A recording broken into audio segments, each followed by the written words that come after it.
I didn't know my life could fracture in a single sentence. You chose your crippled brother over me. The words didn't just echo through the hallway. They lodged somewhere behind my ribs, sharp and permanent. I remember standing there, barefoot on the cold hardwood floor, my hands trembling, even though my voice didn't. I remember my brother's door still vibrating from where he'd slammed it shut moments earlier. I remember the look on my boyfriend's face. Not guilt, not shame, but fury, as if I had betrayed him. That was the moment everything ended. My name is Grace Carter. I'm 27. I work in IT support, fully remote since COVID, and until recently, I thought I had a solid adult life. A quiet one. A good one. A boyfriend I loved. A small rented house that finally felt like home, and my younger brother, blind, terrified, and depending on me in ways I never expected, sleeping in the next room. When I told my boyfriend to pack his bags, I didn't hesitate. I didn't negotiate. I didn't soften my words. Get your things, leave. He stared at me like I'd lost my mind. All this, he said, sweeping his arm toward the hallway, toward my brother's room. Over him? Yes, I said, over him. What he didn't know, what he never understood, was that this wasn't a sudden choice. This was the end of a long line of moments I'd ignored. Small discomforts I'd brushed aside. Red flags I'd folded neatly and told myself were just wrinkles in an otherwise good relationship. And the worst part? I didn't even realize my brother had been suffering until it was almost too late. 3 days later, his mother called me. And that was when I realized this story wasn't just about choosing my brother over a man I loved. It was about discovering that the man I loved never really existed at all. If you'd told me a month earlier that I'd be sitting alone in my kitchen at midnight, replaying the sound of my blind 17-year-old brother begging someone to stop terrorizing him in his own home, I would have laughed. I would have said, "That's not my life." But it was. And once you see something like that, once you hear it, you can never unhear it. This is the story of how I lost a relationship I thought would last forever, and how, in losing it, I protected the one person who mattered more than anyone else. Before everything fell apart, my life was ordinary, comfortably so. I was 27, working in IT support for a mid-sized healthcare software company. Ever since COVID hit, I'd been fully remote, which meant my days were a predictable rhythm of troubleshooting tickets, muted Zoom calls, and coffee that went cold before I remembered to drink it. I rented a small 2-bedroom house on the west side of Cleveland. Nothing fancy. Beige siding, creaky floors, a backyard that flooded every spring. But it was mine. Quiet. Stable. Safe. Or at least it used to be. My younger brother, Owen, is 10 years younger than me. 17. Before last year, he was the definition of a normal kid. JV basketball, decent grades, messy room, permanently annoyed by my existence in the way only younger siblings can manage. He used to steal my hoodies and deny it. Used to complain that our parents treated me like the golden child, which I always found ironic because I'd been the one changing his diapers and driving him to early morning practices. Then he started getting headaches. At first, we all brushed it off. Stress, screen time, growth spurts. But then his vision began to blur. He'd misjudge doorways, trip over things that had always been there. Within 4 months, after more tests than I can count and more sterile hospital rooms than I care to remember, Owen was declared legally blind, autoimmune, sudden onset, no clear cause, no clear fix. My parents were, and still are, essential workers. My dad does maintenance at the Cleveland Clinic. My mom works as a home health aide. Brutal hours, overlapping shifts, constant exhaustion. And with Owen's immune system still recovering, my mom was terrified of bringing anything home that could set him back. A newly blind teenager, alone in a house most days, still learning how to navigate his own bedroom? That wasn't going to work. So I offered what I had, space. I worked from home, I had a spare room, and more importantly, Owen and I had always been close. Closer than most siblings. He wasn't just my brother, he was my favorite person. The one who still laughed at my terrible jokes. The one who trusted me without question. When I brought the idea up to my parents, my mom cried. Not sad tears. Relief tears, the kind that come from carrying something heavy for too long and finally setting it down. My dad just nodded and said quietly, "You're a good woman, Grace." It meant more than he knew. Owen moved in about 6 weeks later, and that's where Daniel comes in. Daniel was 26. We'd been together for 2 years. We met at a friend's backyard barbecue, the kind with mismatched lawn chairs and overcooked burgers. We talked for hours that day, about nothing and everything, and when he asked for my number, it felt easy, natural. He worked in marketing at a firm downtown. He was charming in a casual way, not flashy, but confident. He had this energy that drew people in, made them feel chosen. When I told him Owen was moving in, he surprised me by suggesting that he move in too. "It'll be good for all of us," he said. "I can help. You shouldn't have to do this alone." I thought it was sweet. I really did. Daniel moved in about 4 weeks after Owen. At first, everything seemed fine. Daniel helped with dinners. He was patient when Owen knocked things over or needed extra time. He spoke gently, made jokes, acted like this new version of our household was something he embraced. I thought we were building a future. I thought wrong. At first, the changes were subtle, quiet enough that I could explain them away if I wanted to. Owen had always been social, even after losing his sight. He'd sit in the living room while I worked, headphones half on, listening to podcasts or audiobooks. Sometimes he'd pause them just to comment on something I'd said during a call or ask what I was making for lunch.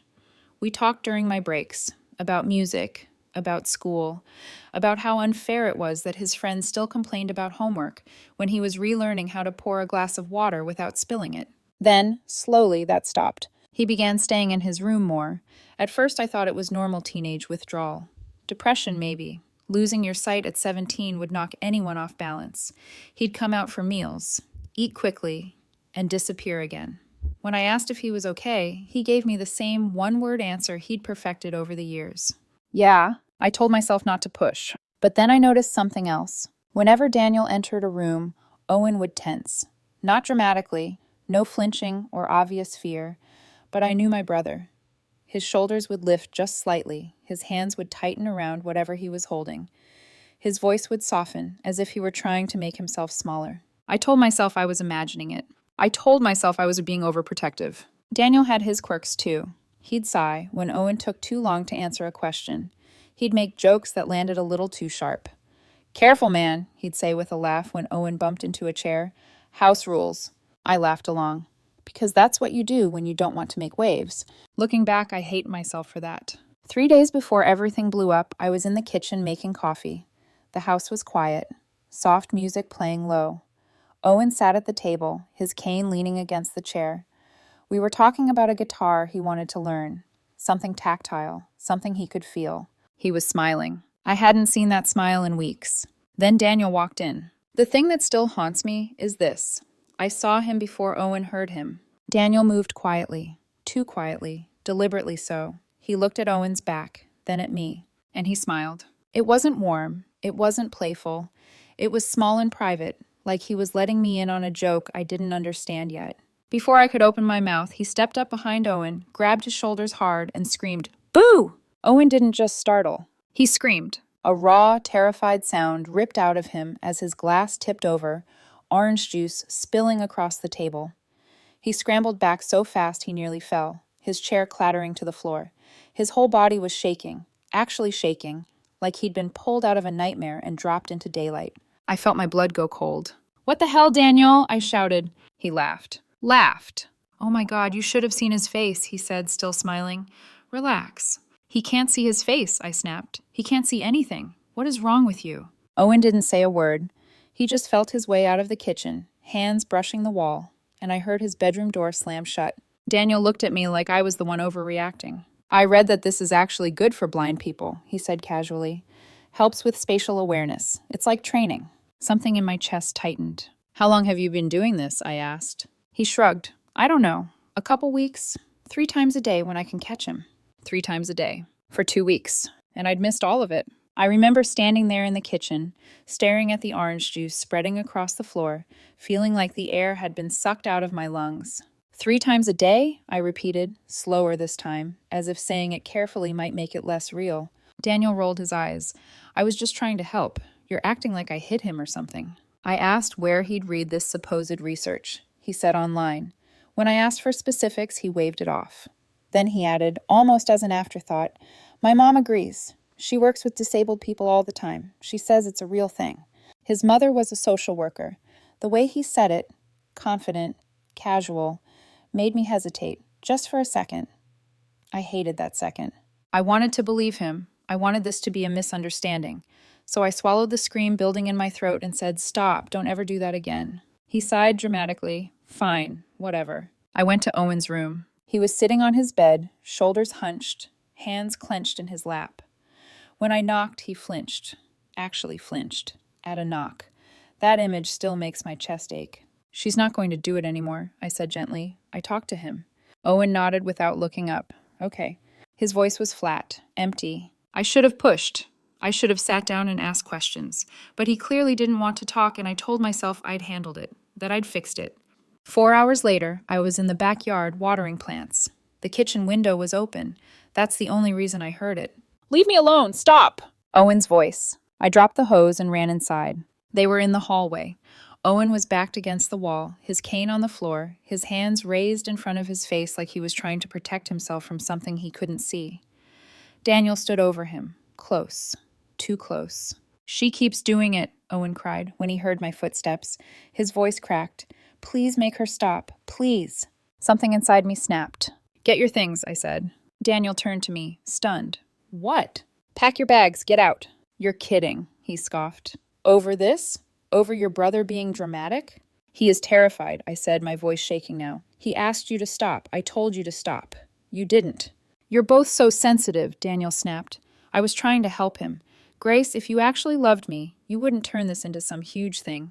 "If you actually loved me," I said, "you wouldn't terrorize my brother." That's when he said it. "You're choosing him over me." "Yes," I said, "I am." What followed was screaming, mostly from him. Words I won't repeat. Things he called Owen that still make me sick to remember. He stormed around the house, grabbing his stuff, slamming drawers, until the front door closed so hard a picture fell off the wall. My phone lit up immediately. "I can't believe you chose your crippled brother over me. You're going to regret this. This is so unfair." I blocked him. Then Owen knocked on my door. "I'm sorry," he said quietly, "for causing problems." I pulled him into a hug before he could finish. "You didn't cause anything," I told him. "Never you." But I don't think he believed me. And that's when doubt began to creep in. That night, after the house finally went quiet, I sat on the edge of my bed and stared at the wall for a long time. Not crying, not thinking clearly, just existing. My phone buzzed nonstop for nearly an hour before I finally turned it face down. Messages from Daniel, growing more venomous with every unanswered text. Accusations. Threats. Twisting the story until I almost didn't recognize it anymore. I didn't reply to a single one. Still, the silence afterward felt heavy. Owen barely spoke that evening. He ate the dinner I reheated for him without tasting it, then retreated to his room. When I checked on him later, he was lying on his bed, fully dressed, headphones on, but not playing anything. Awake, waiting. "I'm sorry," he said again when I asked how he was feeling. "I didn't mean to mess things up for you." That did it. I sat down beside him and forced my voice to stay steady. "You didn't mess up anything. Daniel did. What he did was wrong. Full stop." Owen nodded, but his shoulders stayed tense. He wasn't convinced, and that hurt more than anything Daniel had said. Later, alone in the kitchen, doubt started creeping in. Quiet and insidious. Had I overreacted? Daniel hadn't hit him. He hadn't left bruises. He'd called it a joke, a training method. What if he really believed it helped? What if I'd blown up a 2-year relationship without trying harder to fix it? My best friend Travis certainly thought so. He texted me that night. Maybe he really thought he was helping, he wrote. You could have set rules instead of kicking him out. Even my mom, when I called her the next morning, hesitated. Relationships take compromise, Grace, she said gently. Maybe you could talk it out? I didn't answer right away. Because here was the truth I didn't know how to explain yet. Compromise ends where fear begins. And my brother had been afraid, in his own home, for weeks. Still, loving someone doesn't shut off cleanly. I missed Daniel in stupid, mundane ways. The way he used to steal the blankets. The way he'd bring me coffee without asking. I grieved the future I thought we were building.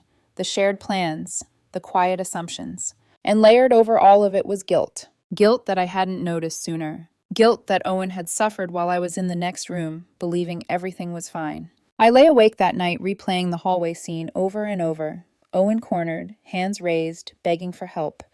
The sound of his voice cracked something open inside me that couldn't be repaired. Whatever doubt I had about the breakup, that image erased it. Still, I needed answers. 2 years is a long time. long enough to wonder if you missed something, long enough to want an explanation that makes the pain make sense. 3 days later, I reached out to Daniel, not to get back together, but to understand. I didn't meet Daniel at my house. That part was non-negotiable. Owen needed to feel safe, and I needed to have this conversation without worrying about him overhearing it. I texted Daniel and told him I'd come to his apartment. He agreed almost immediately, too quickly. There was something hopeful in his reply, like he thought this was a second chance. I went in with an open mind. I really did. I wanted there to be an explanation, something that would let me say, this was a terrible mistake, not who you truly are. It took less than 5 minutes for that hope to die. Show me the article, I said after we sat down. The research about scaring blind people helping with spatial awareness. I want to read it. Daniel stiffened. Why does that matter? He snapped. Because I couldn't find anything supporting it, I replied calmly. Everything I found said the opposite. So if you read something different, show me. He deflected, changed the subject, said he didn't remember the exact site. I waited, told him I had time. Finally, his shoulders slumped. There wasn't an article, he admitted. A friend on Facebook told me about it. Not a doctor, not a therapist, just someone who knew a blind person once. And your mom? I asked quietly. He stared at the floor. I made that up. I thought if I said my mom agreed, you'd back off. He had lied, not impulsively, not once, but deliberately, fabricating expert support so I'd stop protecting my brother. Why did you keep doing it after I told you to stop? I asked. He shrugged. I didn't think you'd care that much. He's just your brother. Just your brother. And honestly, he added, I thought if he was uncomfortable enough, he'd want to go back to your parents. Then it could be just us again. The room felt suddenly very small. He hadn't been trying to help Owen. He'd been trying to drive him out. I thought back over the last 2 years with new eyes. The way I always initiated plans. The way I always apologized first. How his boundaries were law and mine were suggestions. How he sulked every time I visited my family. Patterns I'd dismissed as quirks now looked like control. Still, I tried. Here's what would need to happen, I said, my voice steady despite everything. You apologize to Owen. Sincerely. You're never at my house when he's there, and we go to couples counseling. Daniel laughed. You're joking, he said. Apologize to him for trying to help and counseling? You're the one who needs help. You're so busy being a hero for your brother, you can't see how this is affecting us. I stood up. I'd rather be alone, I said, than with someone who calls my brother a burden. I blocked him before I reached my car. The drive home felt hollow, not victorious, just empty. And then the pressure started. Friends, opinions, subtle blame. Daniel's version of events spreading quietly. I was losing more than a boyfriend. I was losing the illusion of who I thought he was. The days after I cut Daniel off completely were the quietest my house had ever been. Not peaceful quiet. Heavy quiet.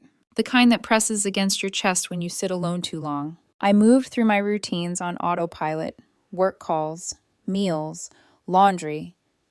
But everything felt dulled, like I was underwater. I didn't feel victorious. I didn't feel empowered. I felt hollowed out, as if something essential had been scooped from my life and left behind a space that echoed. Owen was sleeping poorly.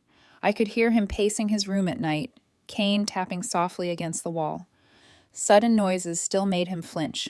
Once, when the microwave beeped, he startled so hard he dropped his plate. And every time it happened, guilt wrapped tighter around my ribs. I had brought Daniel into our home. I had trusted him. I sat on my bed one night, scrolling through old photos of us, vacations, birthdays, lazy Sundays, trying to reconcile the man smiling at the camera with the one who had cornered my blind brother in a hallway. They didn't match. But grief doesn't care about logic. I missed the version of him I thought I loved. I mourned the future I'd quietly planned, moving to a bigger place, maybe marriage someday. And beneath that grief was a gnawing fear. What if I'm the common denominator? What if I'm bad at choosing? Friends didn't help. A couple of them messaged me, trying to play devil's advocate. It was just jump scares. He probably didn't realize the impact. Everyone messes up sometimes. I stopped explaining. If someone couldn't understand why terrorizing a blind teenager was wrong, that was their problem, not mine. But alone, late at night, doubt still whispered. Owen knocked on my door one evening, hesitating like he wasn't sure he was allowed.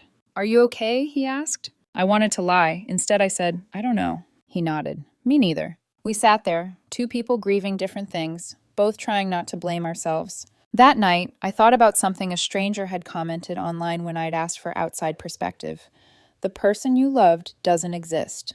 You fell in love with a performance. It hurt because it rang true. And in that pain, that realization, I finally let myself cry. A week after everything fell apart, I got a call from an unknown number. Normally, I'd let it go to voicemail, but something in my chest tightened the moment my phone rang, like my body recognized trouble before my mind did. I answered. "Is this Grace Carter?" a woman asked. "Yes," I said cautiously. "This is Amelia Voss, Daniel's mother." My grip tightened on the phone. I braced myself for accusations, for someone telling me how cruel I'd been, how I'd abandoned her son, how I'd misunderstood everything. Instead, her next words stopped me cold. "I just found out what Daniel did," she said quietly, "and that he used my name. I'm so sorry." She explained that Daniel had told his family I was abusive, controlling, that I'd kicked him out over nothing, that I'd isolated him by obsessing over my brother. At first, she'd believed him. Parents usually do. But his story kept changing. Details didn't add up. So she pressed, and the truth came out. "Scaring a blind person repeatedly isn't therapy," Amelia said. "It's harassment. I work with disabled clients. I would never say what he claimed. Never." Her voice broke when she added, "We enabled him for years. It was easier than confronting him.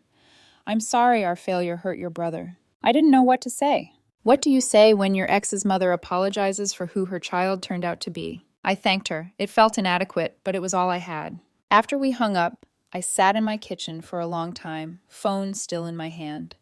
I'd spent days wondering if I was crazy, if there was some version of reality where Daniel was right and I was the villain. Hearing the truth from his own mother didn't give me new information, but it gave me peace. When I told Owen about the call, he was quiet for a long moment. "So, he lied about everything," he said. "Yes." He exhaled slowly. "I'm glad you believed me."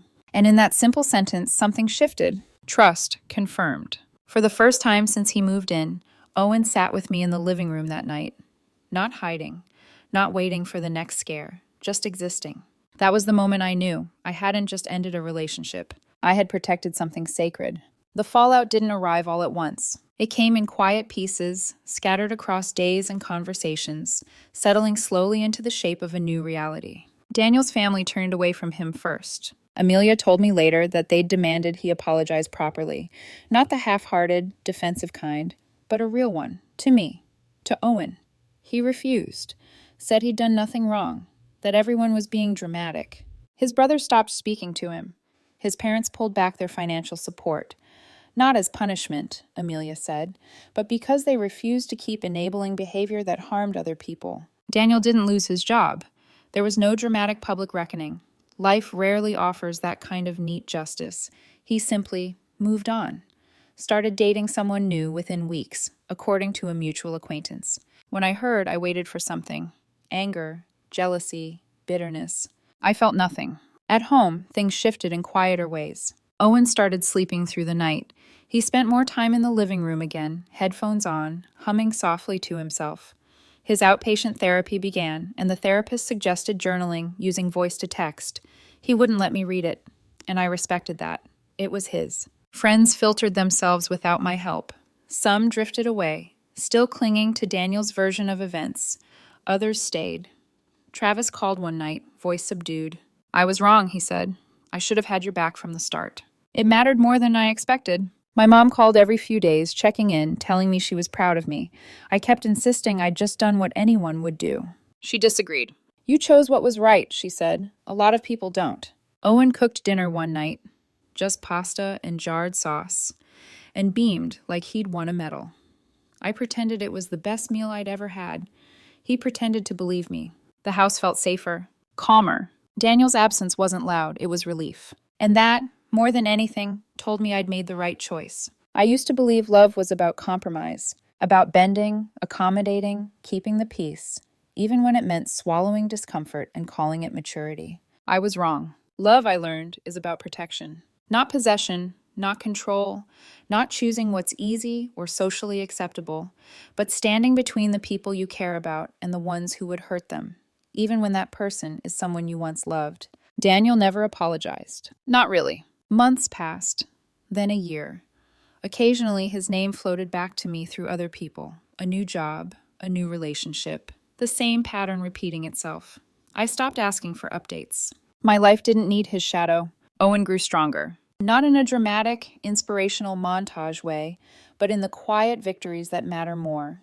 He learned new routes around the city, started volunteering at a local center for visually impaired teens, learned how to advocate for himself without shrinking. One evening, we sat on the porch together, listening to cicadas. "You didn't have to choose me," he said suddenly. I didn't answer right away. "I did," I said finally, "and I'd do it again, every single time." He nodded, like he'd expected that answer all along. I stopped dating for a while, not because I was afraid, but because I was finally content.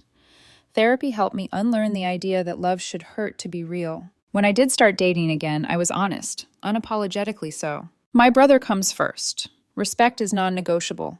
Cruelty is a deal breaker. Some people walked away early. Good. The right person didn't. If there's one thing I want anyone hearing this story to understand, it's this. You are not wrong for choosing kindness over convenience. You are not selfish for protecting the vulnerable. And you never need to apologize for loving someone enough to walk away from harm. I chose my brother, and it was the best decision of my life.